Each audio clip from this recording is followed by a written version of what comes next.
I'm Tracie Decker, and you're listening to Deep Thoughts About Stupid Shit. Because pop culture is still culture, and shouldn't you know what's in your head? Today, I'll be sharing my deep thoughts about the 1978 film Superman, the movie, with my sister, Emily Guy Birken, and with you. Let's dive in. Have you ever had something you love dismissed because it's just pop culture? What others might deem stupid shit, you know matters. You know it's worth talking and thinking about. And so do we. So come overthink with us as we delve into our deep thoughts about stupid shit. Okay, this was the original superhero movie. Christopher Reeve, Margot Kidder.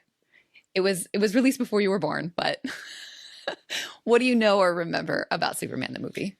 So, based on conversations you and I had before we started recording, I'm realizing that my memories of Superman the movie may be from the sequels.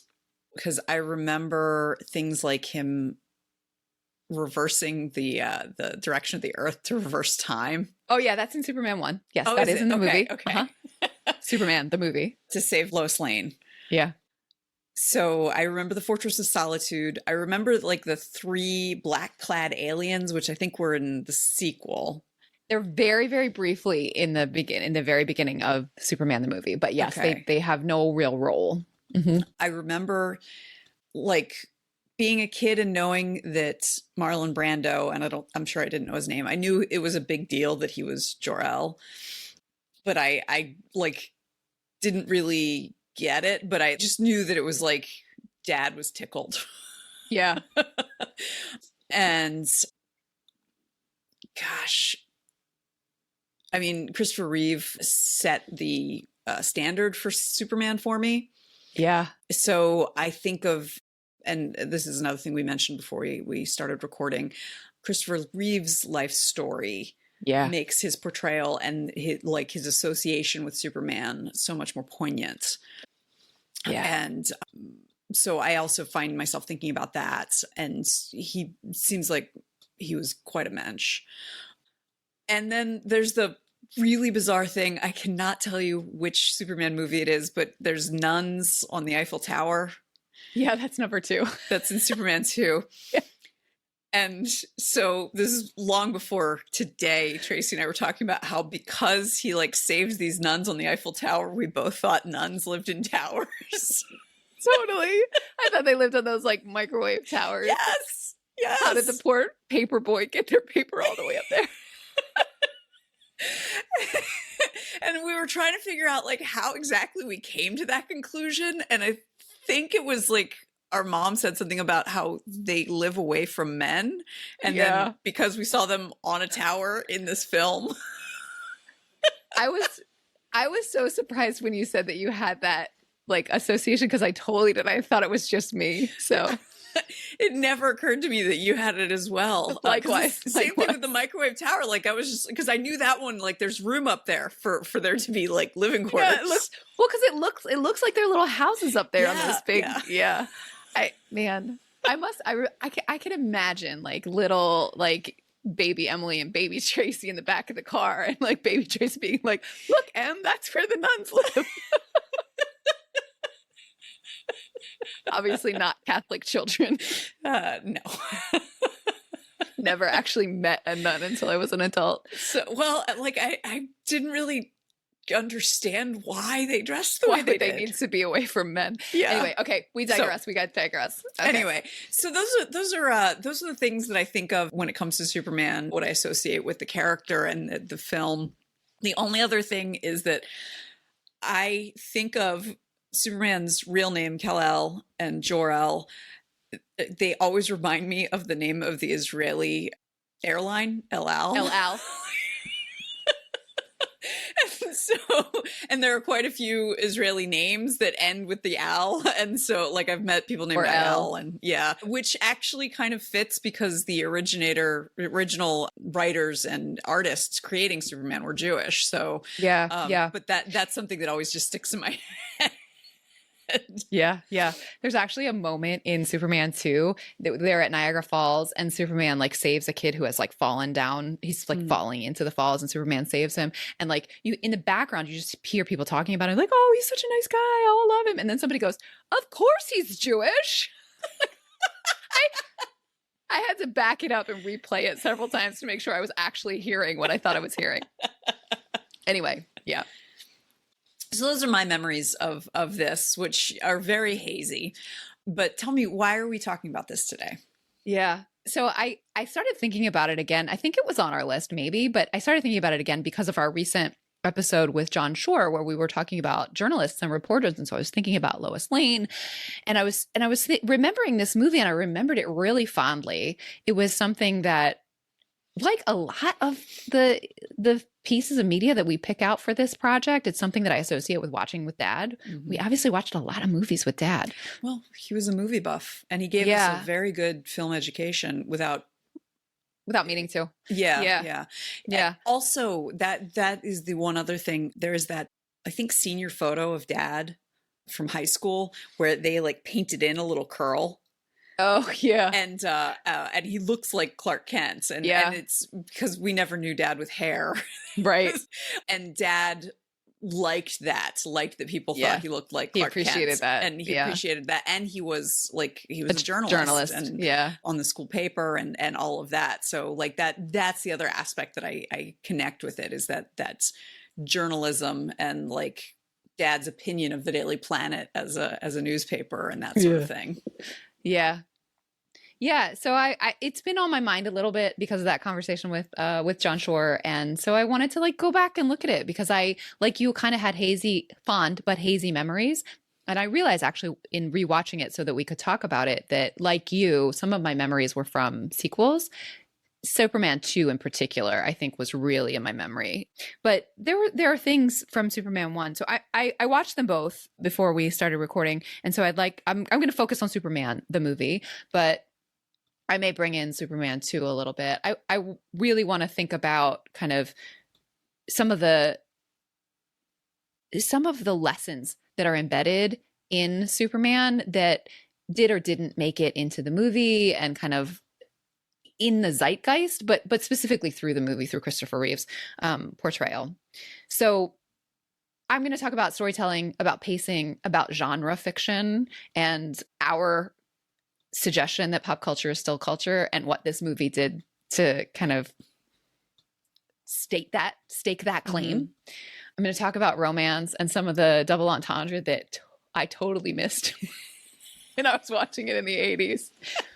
And maybe a little bit about gender as well, both femininity and masculinity as we get it from Superman. So, but let me start with a recap of what happens.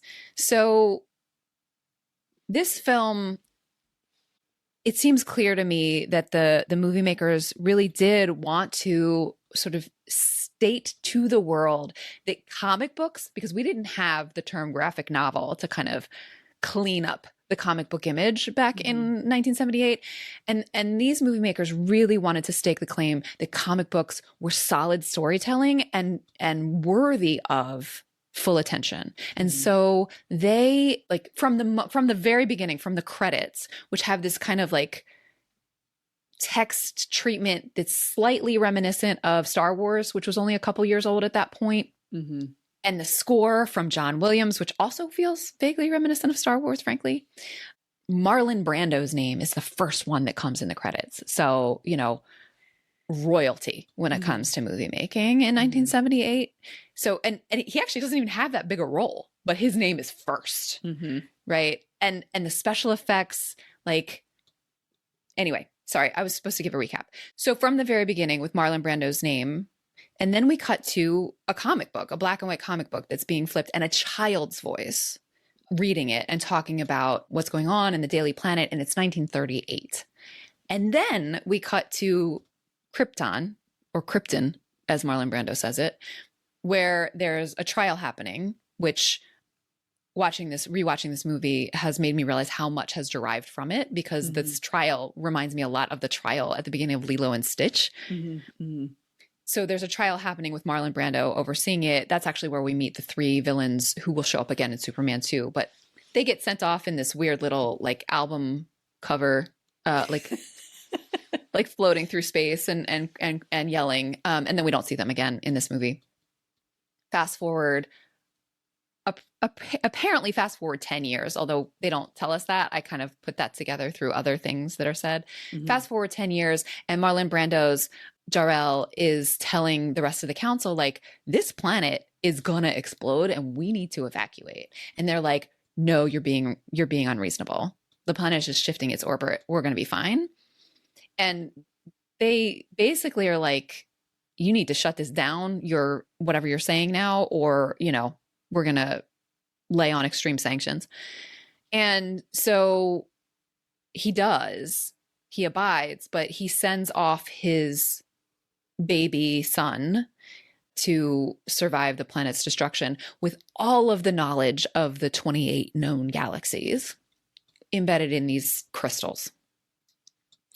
So the baby, apparently it takes 3 years-ish to get from Krypton to Earth. And baby Kal-El crash lands in an Iowa field right in front of the truck of the Kents. And they realize, well, Martha Clark Kent realizes that, you know, they've been praying for a child for so long and now here he is. And the dad is like, that's crazy. We can't keep him. Did you see where he came from? But then this child who's like maybe 4, 5, somewhere in that range, lifts the truck after the dad is changing a tire and the jack breaks and the truck is going to fall and crush the man, but the little baby Kal-El saves him.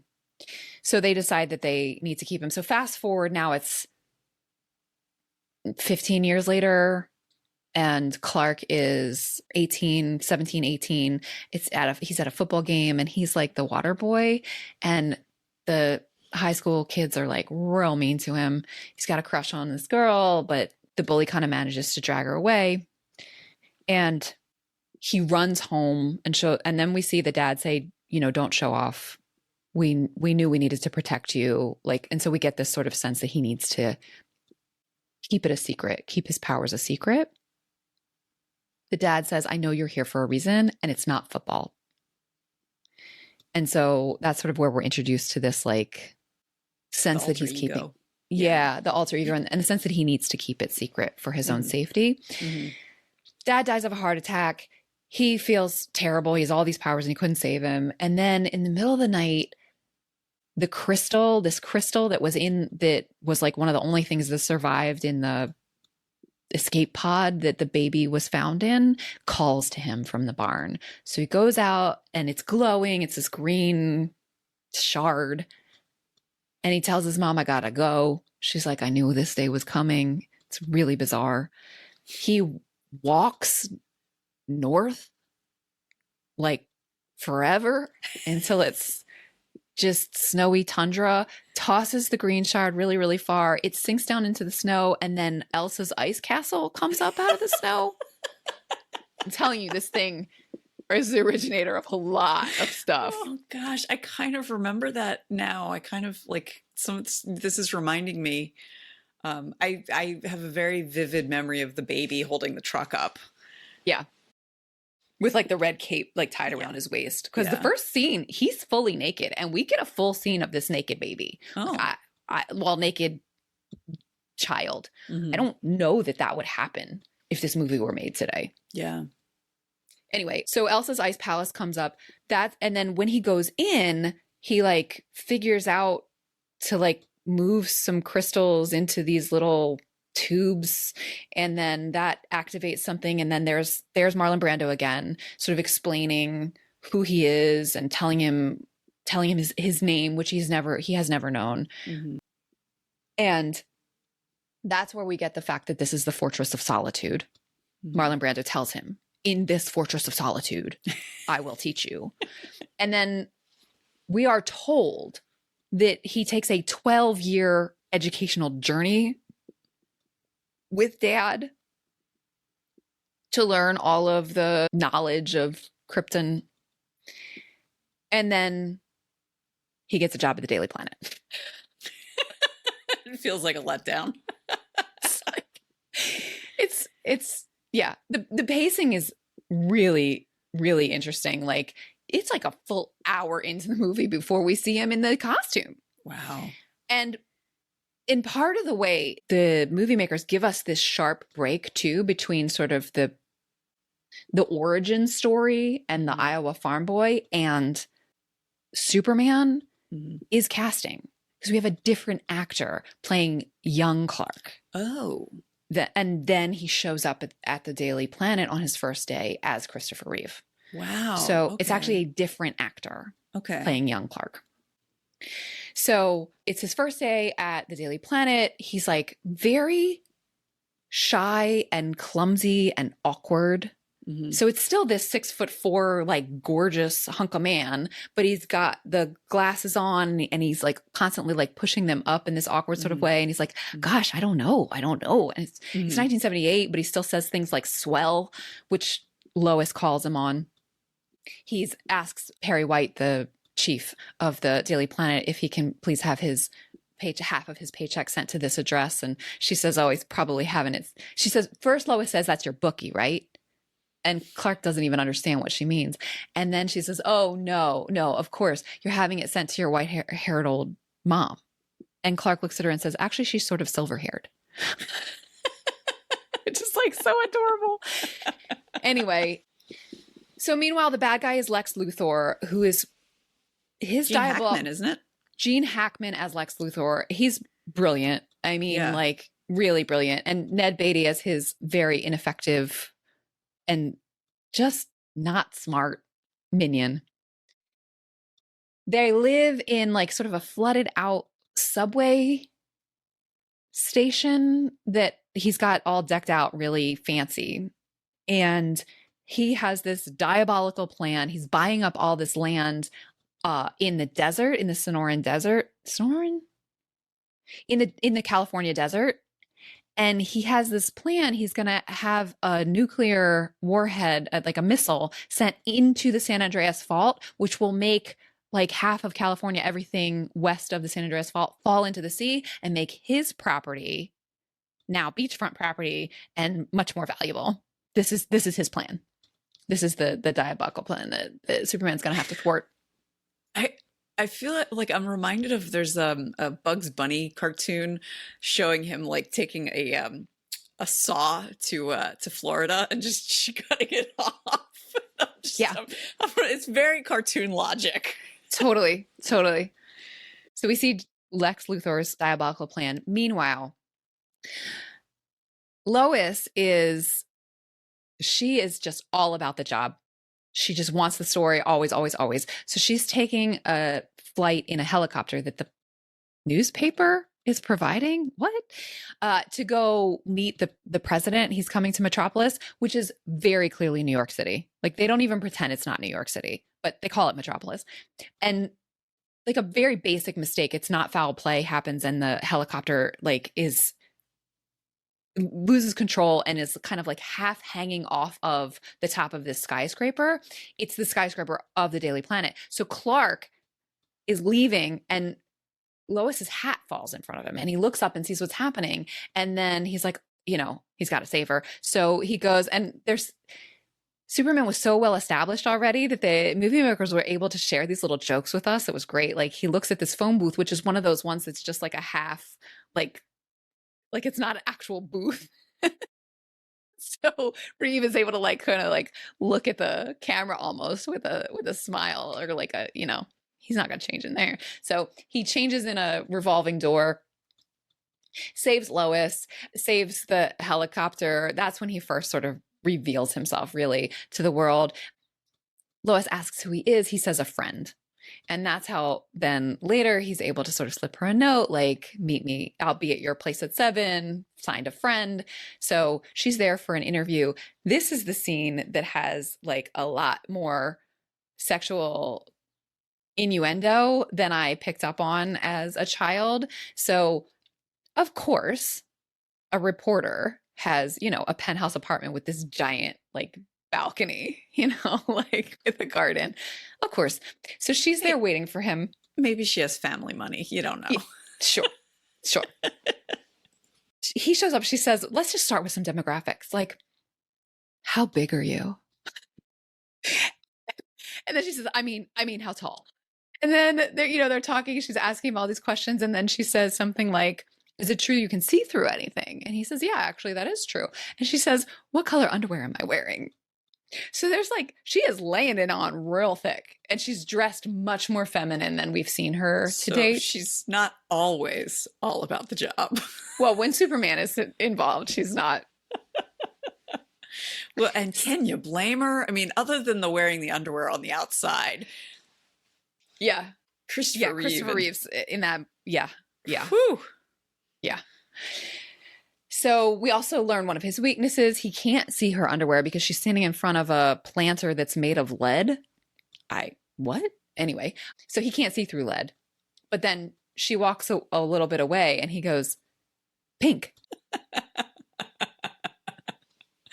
And then she asks him if he likes pink. He does. Anyway, so this scene sort of establishes the chemistry between them. And I believed it. Honestly, I really did. Shenanigans ensue. And Lex Luthor really is brilliant. Figures out that kryptonite will take away his powers.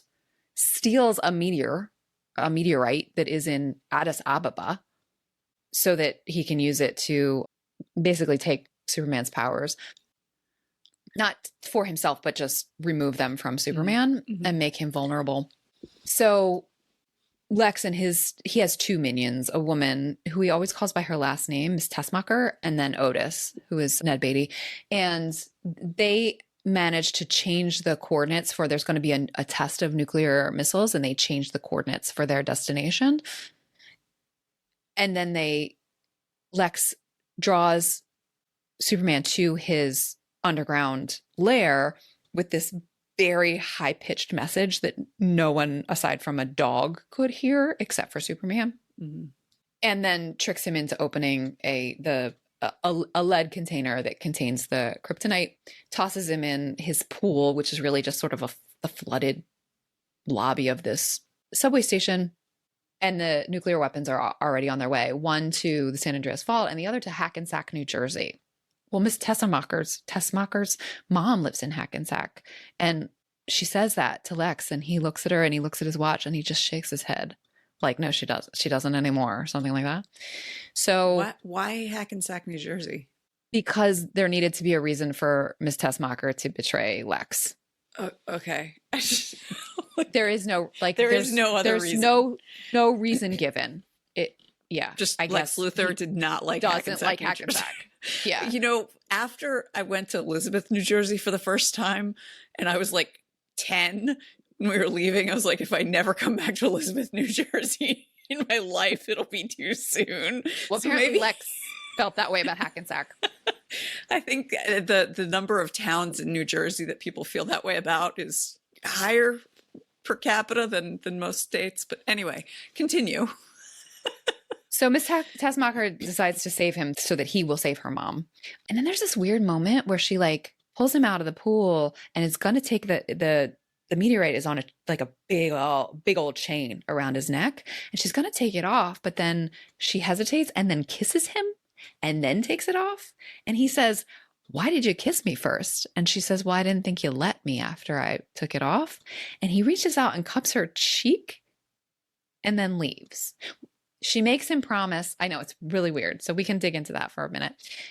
She makes him promise that he will save her mom first. And he's like, but Lois, but Jimmy. And she's like, you have to promise me. And I know you'll keep your word because you never lie.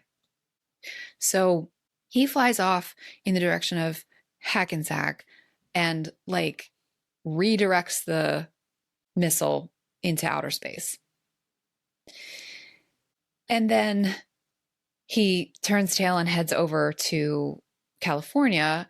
He saves some kids in a school bus on the Golden Gate Bridge, which is about to fall. He saves Jimmy Olsen, who's at the Hoover Dam, which is busting because like these huge earthquakes, because the missile hit the fault. Mm-hmm. Huge earthquakes everywhere. Like, you know, towns are like whole towns are threatened by rivers that are, you know, sort of busting through and because of the dam. So he's all over California saving stuff. Meanwhile, Lois is driving and a new fault, like she's running out of gas. She pulls into a gas station when the earthquakes start because of the missile, and the whole gas station just explodes. So she drives off. She's got very little gas. Telephone poles are, you know, electric poles are falling on the road around her. She's driving around them. It's very scary. And she's like pulling through. And then a new fault opens up and she has no gas and the car just falls in, and then like avalanche dirt falling into the car. And she suffocates basically. So by the time he gets to her, she's already gone. He pulls the car out, he pulls her out, and he's devastated, crying, like gently holding her dead body, and is like, no, and like flies up into space. And that's the thing you remember. He flies around really, really, really, really fast around the globe and like changes the orbit. While he's doing this, by the way, he's hearing both his Earth dad saying, you were here for something special, and his Kryptonite dad, Marlon Brando, saying, you are forbidden from interfering in the goings on Earth. So he's hearing both of those things, and he decides to go with his Earth dad, and he changes the rotation of the Earth to turn back time by maybe 10 minutes or so, and then turns the rotation back, which even kitchen table logic doesn't work. Like, I'm willing to suspend my disbelief for a comic book movie, but even just like time is not related to the rotation of the Earth. I mean, it is. That's how we mark it, but that's not how it actually flows. Like, I think if you change the rotation of the Earth, you would kill everything on it. I can remember like Dad saying like, yeah, everything would fly off the Earth if you changed the rotation. And like, I don't remember exactly how he came to that conclusion, but I was just like, yeah, it even as a kid. Yeah, it does not hold up to even a little bit of scrutiny. It's up there with why Hackensack. Yeah, okay. It's ineffable. So it works. And but then he has to, we do see the sort of zip of light that is Superman, like putting the rotation back in the right direction. And then he goes back to find Lois. That fault that she had fallen into no longer exists. He's like, are you okay? And she's like, yeah, no thanks to you.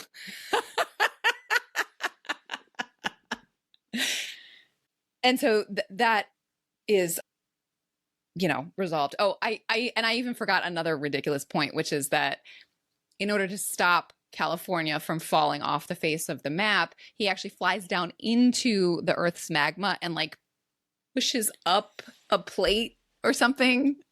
Like, you just see like lots of like gold, red, orange around him while he's like pushing something up. So I even forgot about that. That was before he changed the rotation of the Earth. So he delivers Lex and Otis to a prison and says, warden, please keep these two here until they can sit trial. We see, because that's how the justice system works. Yeah. Well, yeah. And we do see Lois toward the end be like, where was Clark? And sort of say, you know, they're never in the same place at the same time. Nah, that's the craziest idea you've ever had, Lois Lane. We do see Clark get friend-zoned again by Lois. So that's Superman, the movie. So I feel like I'm forgetting the very end of it, but I'm just going to go with it. So some of the things I want to talk about. I want to talk about gender. Lois is the only. I want to talk about gender Superman. Like, you know, Well, there's in Miss some ways, Tessmacher. So there Lois is Miss Tessmacher. Yeah. That's true. That is true. And Martha Kent. She's kind of furniture. Yeah. So it does not pass the Bechdel test. Sure. So I want to talk about gender. I do want to talk briefly about consent because of that scene with him and Miss Tessmacher. I want to talk about the pacing too in this sort of original superhero movie and the storytelling piece of it. Yeah. And then we'll see where our conversation goes. So we'll start with gender. You're right. Lois is not the only woman in this film. And there are certainly other like extras, even in the newsroom. She's not even the only woman in the newsroom. She's just the only one. She's the only actual player. Like everybody else is non-player characters in the newsroom. They're just sort of background extras. There is Martha Kent. There is also, I don't even know if she has a name, but his Krypton mom is also briefly in the film. But interesting, actually, I'm going to stay with the mom because we're given her, like, she's holding baby Kal-El in those early scenes where Jor-El is talking about how they're going to save their son and that's the only hope. And then when he actually builds or he doesn't build it, but causes the Fortress of Solitude to grow and meets Marlon Brando's Jor-El, mom is nowhere to be seen. So he's sharing, all of the secrets of the universe, but it's very much father to son, not parents to son, father to son. So that there's interesting gender dynamics there, which then I mentioned before we started recording, and I'll just name it quickly here. Like in terms of happy accident in Superman 2, apparently, I mean, I don't know. One speculates they couldn't afford the $3 million that they paid Marlon Brando again. And so the mom actually does show up repeatedly in the Fortress of Solitude and self-identifies as the archivist of the Krypton people. So because we couldn't afford dad, I guess, mom actually gets to be like an important female role model. Yeah. So, I mean, I guess I'm glad we got there. So there is something really traditionally gendered about that transfer of knowledge, which is downright Christian in some of it. Like Jor-El says something about like sending his only son because the mom is like, why Earth? They're so far behind us. They're so primitive. And he says something about how, then his gifts will be put to good use and I'm giving them my only son, which I also did not pick up on as a kid. That's really interesting, particularly considering the fact that the original artists Siegel and Jewish. Siegel and Schuster. Jerry Siegel and Joe Shuster were the originators of and that's like the Superman like punched Nazis originally, like this it was very intentionally Jewish for those who recognized it. So that's interesting that then and like you get any chosen one stories, it's going to be there's going to be a Christian end. I mean, you get that with The Matrix, but I find that really interesting considering some of this is because I do know that Superman is a story rooted in American Judaism, or at least American Jewish experience. The American Jewish experience of like the early 20th century in the build up to World War II. So like, I think of it as ours in a way. So like that's part of why I'm just like, but why would you do that? Yeah. And it's just one moment. Like, but yeah. So that transfer of knowledge, very much father to son, though. Fast forward to 1978, and the newsroom of the Daily Planet. And we have Perry White as the chief. You know, he is the head there, male. Mm-hmm. But Lois is the undeniable and explicitly named best reporter. Mm-hmm. She has some trouble spelling, apparently. We're shown that she misspells things often. But she is the best writer in the newsroom. Like, we are told that explicitly. So that's an interesting angle too, that is possibly subverting that knowledge from father to son. I find that, okay, the fact that she is like undeniably self-identified and identified by others as the best writer, the best reporter in the newsroom, is kind of like the give with one hand, like, yeah, here you go. But then the fact that she struggles with spelling, which is often a coded morality, because people who are good at spelling consider themselves to be morally superior to people who are not. Yeah. And so it's like she's hot but clumsy. Yeah. So like you can still feel superior to her. Yeah. Yeah. Definitely. Which I find that just really interesting, because my first thought was like, oh, that's great that they have her, that she struggles with spelling, because like that's, you know, it's just a brain quirk. And like in 1978 it was harder, like you know, you don't have spell check on typewriters, but whatever, it's not a big deal. It's just like the English is freaking weird, and we have weird spellings of things, and like that's why you have editors. But that's not what I know that's not what they were doing. Like they were not like, no, you're exactly saying, right. Yeah. You're exactly right. And because she's constantly sort of asking people, how do you spell? And like part of the humor of the first, she's writing an ode to spring, and she says to Jimmy, how do you spell massacre? And that's a weird word. Well, because it's from the French. There's like, it should have a K in it. She also asks him, is there one T or two in bloodletting in her ode to spring? So why they're assigning the best reporter an ode to spring? Well, it actually ends up being a story about a serial rapist, but Perry lets her know there's only one P in rapist. So yeah, no, you're exactly right with what was happening with the fact that she's bad at spelling. She's cute but clumsy. That's exactly it. Exactly it. Yeah. So she is very much are not like other girls feminist hero. She has no peers as a female writer. And she's a Pulitzer Prize winner, or striving to be. And she's also, you said, I think before we started recording, you were like, is it Margot Kidder? I get her mixed up with Karen Allen. She is very much like Marion from Indiana Jones and the Raiders of the Lost Ark. She's got this abrasiveness and this sort of like rough edge to her. Which makes her worldly.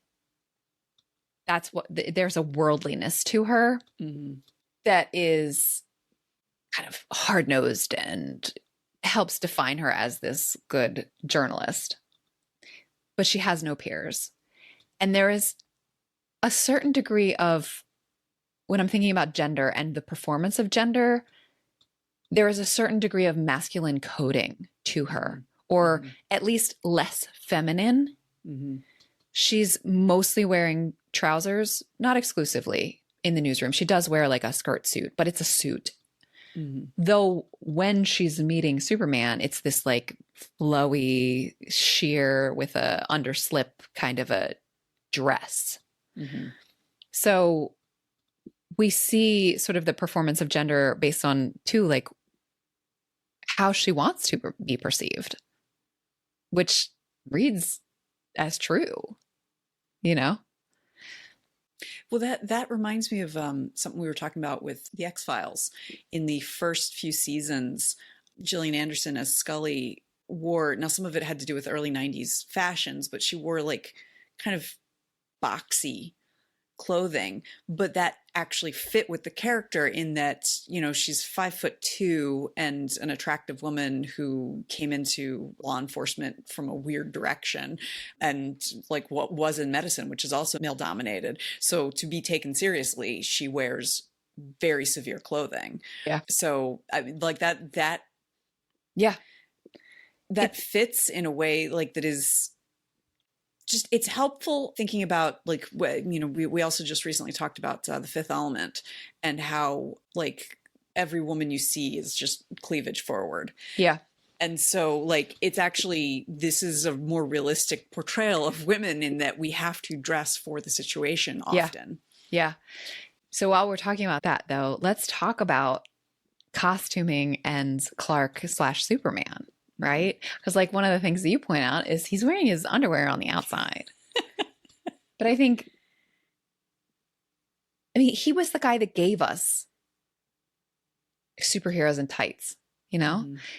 But I'm really like wrestling with this, you know, like in some ways, Christopher Reeve as Clark Kent in a three-piece suit is more masculine than Christopher Reeve in a unitard with underwear and a belt on the outside. But that is not at all the message that we are given, right? Three-piece suit Clark Kent is like milquetoast. Totally milquetoast. And treated that way by Lois. Like she barely looks at him. That's how we believe that she doesn't see the resemblance, because she barely sees him. He's furniture. He's a nice guy. You know, but he's not someone that she would be interested in sexually. And then there's this guy. I mean, I suppose there is the masculinity of the form-fittingness of the unitard, so that we can actually see the muscles in his thighs. We can see the muscles in his chest. I mean, especially later versions of Superman and Batman, where they actually like have the molded body armor to like give more muscular definition where it exists. Christopher Reeve didn't have the benefit of all that. No. Well, it's interesting because like that seems more like sexually interesting in a queer coded way rather than heterosexual coded way. Agreed. Agreed. Though, you know, there is no hint of that. Oh, no. In this movie. He is the object of sexual attention and desire from women, not just Lois and not just Miss Tessmacher. I mean, there's not even a hint that queer people exist in this movie. Yeah.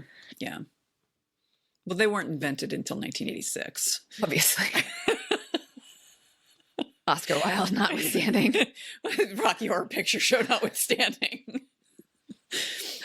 So there's something like really interesting about what we as a culture understood to be masculine when thinking about Clark Kent versus Superman, the two costumes, and how he is received.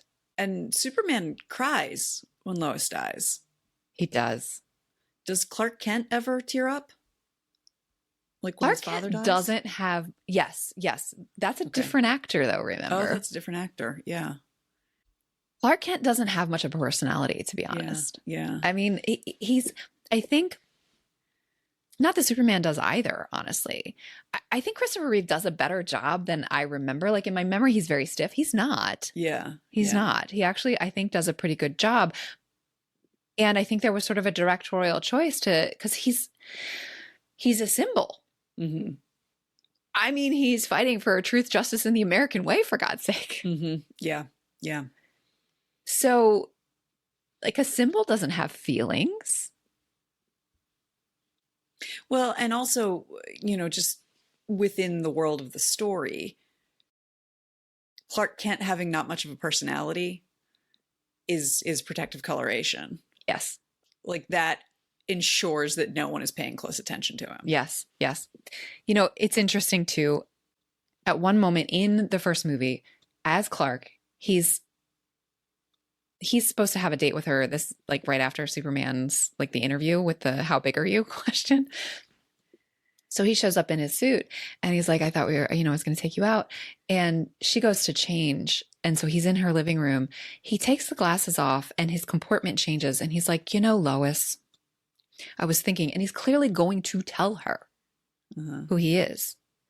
And then he thinks better of it and puts his glasses back on and decides to maintain the fiction. So, there's this like teasing. There's this teasing of him having these feelings. We know there is real chemistry between him and Lois, and this bizarre triangle, which is actually not a triangle, but they treat it as one. I mean, Lois is like, don't be jealous of him. You could never live up to him. She actually says that. Yeah. Yeah. There's something, I don't know, there's something really, really fascinating about that triangle that then when we think about the lessons that it's giving us, when I bring Superman 2 into it, which I'm not going to bring it in for too long, but there's a moment in Superman 2 where he actually voluntarily gives up his powers so that he can be with Lois. She knows who he is and he wants to be with her. He loves her. She loves him back. And so he voluntarily gives up his powers. And in the scene where they do that, the special effect that they do, there's like a ghost of an image of him in the Superman suit that stays in the chamber that took the powers away and kind of like slumps against the wall. And then Clark, in just regular 1978 clothes, walks out of the chamber. And I think in Superman 2 in particular, one of the things that Roger Ebert said beautifully is in his contemporaneous review is that the heart of the disguise was not the glasses. It was the behavior. It was the personality. And so part of the lesson is that we all have a Superman inside us, which is really nice. That's just a really nice lesson. It also reads so much more poignant now, knowing that Christopher Reeve lost his powers later in his life from the accident that left him paraplegic. So rewatching that scene in Superman 2 when he gives up his powers and sort of Superman is left in the chamber, I don't know, it really tugged at my heartstrings in a different way because of Christopher Reeve's story. It's a bit of an aside, but I just thought I'd mention it. Well, that's one of the things, like it's a consistent through line in a lot of our conversations is where we end up conflating the actor and the role. And it's because often the actor becomes the role in our hearts and minds. So like Christopher Reeve is Superman to me. So like Henry Cavill has played him and Dean Cain has played him and Tom Welling has played him. And like there's so many other actors who've played him and well, but they are not Superman. To me, Christopher Reeve is and will always be Superman. That is the image that I will always see of who he looks like, what he is. In the same way that Anthony Hopkins is Hannibal Lecter, even though that character has been recast several times. And so considering the fact that Superman isn't so much a character as a symbol, and then there is this very, very symbolic loss of power for that actor who seems like, as from what I understand, I remember reading stories about after the accident, he and Robin Williams were like roommates at Juilliard or something like that. Oh. And so Robin Williams came to visit him and made him laugh, which is like also knowing the end of Robin Williams's life. Like it just tugs at my heartstrings, thinking about how like this man who brought so much joy and who ended his life with this horrible despair, and this man who stood for truth, justice, the American way, and seemed to always, when given a choice, do the best he could and the right thing, that they found comfort together in laughter after a horrible accident. I mean, it's like, I wouldn't believe it if it were fiction, but there is something so poignant about it. And it's the reason why we tell these stories. Yeah. It's a lot closer to home here than if it had been, a different actor who'd had that horrendous accident, or, if there had been a different situation. But we tell these stories so we can make sense of those moments and have like that moment of connection, and like, this is what it's like. This is what it feels like. There's something comforting too, and resonant in the idea that Superman is still Superman, even without his powers. Yes. Right. That for Christopher Reeve, right? Yeah. Like, there's something, I think, in that. And for us, that's actually not what the movie says in Superman 2. He goes back and gets his powers back. Yeah. But, in sort of the broader context, there is something of that in Christopher Reeve's life. He's still Superman even without his powers. In the story of Christopher Reeve's life, it makes it clear to me that, the ability to walk and being able-bodied is not what makes someone a man. Yeah. Amen. Because what a man. Amen. Yeah. And exactly. And to go from, like, he was cast because look at him. Yeah. To I am impressed by who he was when, something that all of us would be afraid of has happened to him. Yeah. Yeah. So, yeah. Yeah. So you wanted to talk a little bit about consent. Oh, yeah. Just briefly. I mean, that it doesn't come up really. Lois is kind of putting the moves on him. It never really happens. He's kind of as Clark, he's kind of putting the moves on Lois very clumsily. It never really happens. We do see them actually consummate off screen their relationship in Superman 2, but in Superman 1, never. So it really only comes up in this moment with Miss Tessmacher. And it's really interesting that it happens in that direction with a woman, sort of kissing a man without consent. And it's interesting, his response, he's not angry.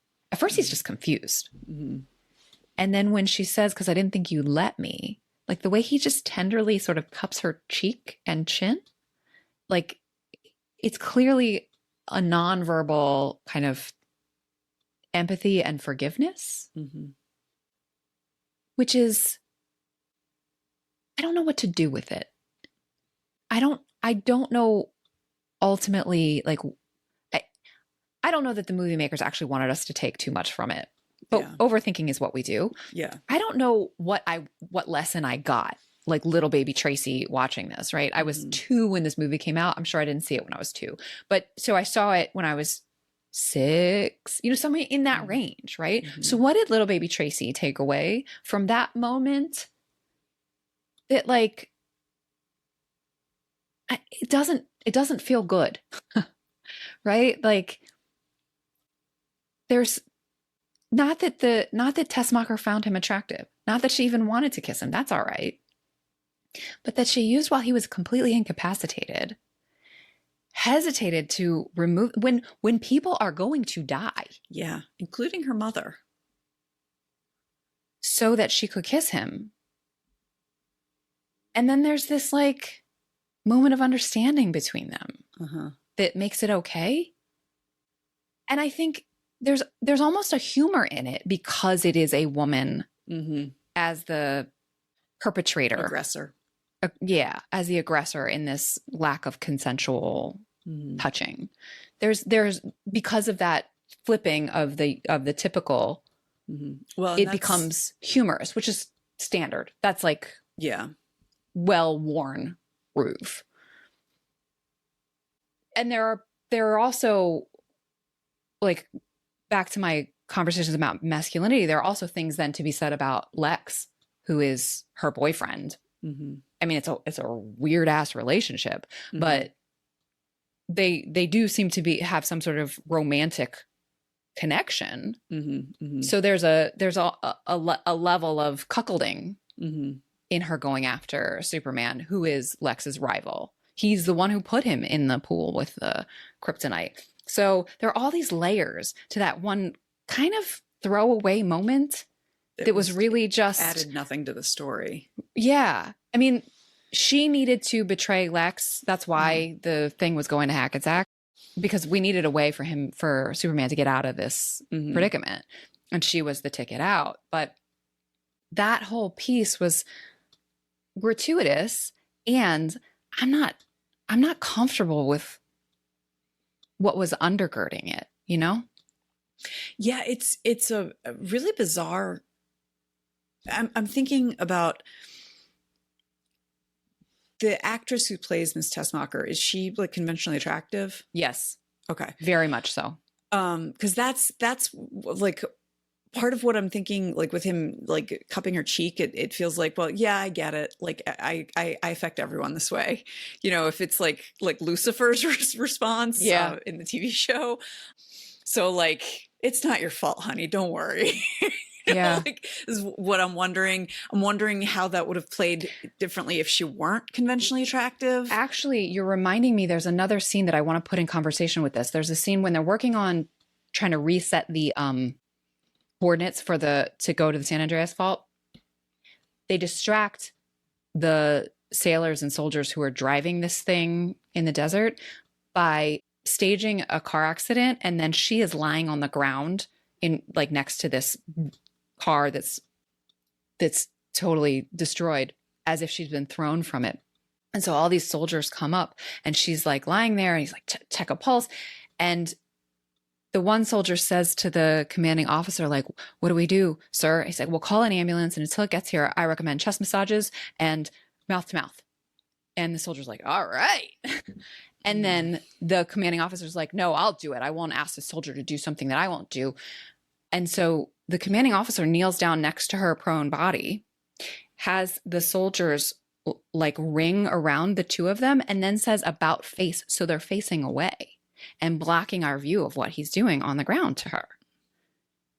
And then we just see her later, like she's cool. Like she shows up in the part of the whole scheme, like Lex is driving the ambulance that comes and picks her up. And so we don't actually see anything happen, but like the implication that these soldiers are like super duper excited to perform CPR and mouth to mouth on this unconscious woman. Yeah. That happens before the scene with the dubious consent kiss. Not dubious, non-consensual kiss. So yes, she is absolutely conventionally attractive, very much so. And her body has been used as distraction and bait, sort of, earlier in the film, which I wasn't thinking about until you just asked about her looks. Yeah. Well, and then, that also puts the conversation of those two scenes, like, that makes it interesting that Superman's response is like forgiveness and acceptance. I'm not sure. He doesn't know that. He doesn't know that happened. But it does. No. I'm not saying. But the audience add does. To the conversation. Yeah, we do for sure. I mean, and some of it is like it's a 45-year-old movie, and like we didn't have these conversations about consent back then. But it's also like you got to think about like they had to put that in there. Now, I mean, some of it is they put extra stuff to make the ticking clock even louder. And you know, maybe like that's another like establishing his heterosexual bona fides. Since he is wearing tights. He is wearing tights. But it's bizarre. Like what were they thinking? Like why did they think they put this in there? Yeah. Like I mean, comic like, relief. Like it's just honestly, very bizarre. I suspect it's the cuckolding piece of it. Okay. Like the additional just to way make it entirely clear that Superman is the better man. Yes. That's what I think. Yeah. Yeah. Well, we've been talking for a long minute now. So I hope I can remember everything we talked about, but you'll help me out here. You'll help me out here. Yeah. So there's a lot going on in this movie. I think the easiest thing, the least complicated thing to talk about is the way in which this movie started the trend of superhero films being sort of mainstream, like it's not just for the geeks anymore. In fact, what is it, like 80% of the films made now are superhero movies? I know it's not really 80%. Please don't correct me. It feels like 80%. Yeah, you don't need to correct me, listener. I know it's not actually 80%. It's 72. It's a lot. It's a lot. And interestingly, though there is so much that is derivative of this movie, in many ways it is very different than the comic book movies that we get now, especially in terms of the pacing, the storytelling. I feel like we always start in the middle of a battle now. Like the establishing scene is always some big action scene now. With humor. That it was not the case in this film. The pacing almost feels too slow, to be honest. Like we don't see the blue uniform, the blue tights until like a full, 45 minutes or an hour into the film, which is really fascinating looking backward. This movie staked the claim that comic book storytelling should be taken seriously, as serious as Marlon Brando, as serious as a score from John Williams. There's interesting things to look back on about gender, both with Lois Lane and actually with Miss Tessmacher as sort of a prize and a proof of a rivalry. Lois showed us very realistically, which also I think is a point in this movie. Like Metropolis is New York City. They fly around the Statue of Liberty. Like it is New York City. And there's not sort of the gritty comic book graphic depiction of street scenes. They look like street scenes. And we see like the Coca-Cola sign from, oh no, that's in series. That's in the second one. But we see sort of iconic images of New York. It does not feel like an alternate universe. It feels like our universe. And Lois Lane's costume reflects that as well. And the ways in which she sort of masculinizes when she's working and feminizes when she's trying to have a date with Superman. There's also interesting things with gender presentation around Clark Kent versus Superman costumes, right? In ways that, looking at it with today's eyes, Superman's costume looks sort of queer-coded with the like access to his bulging muscles. Well, visual that's not the only thing access. that bulges.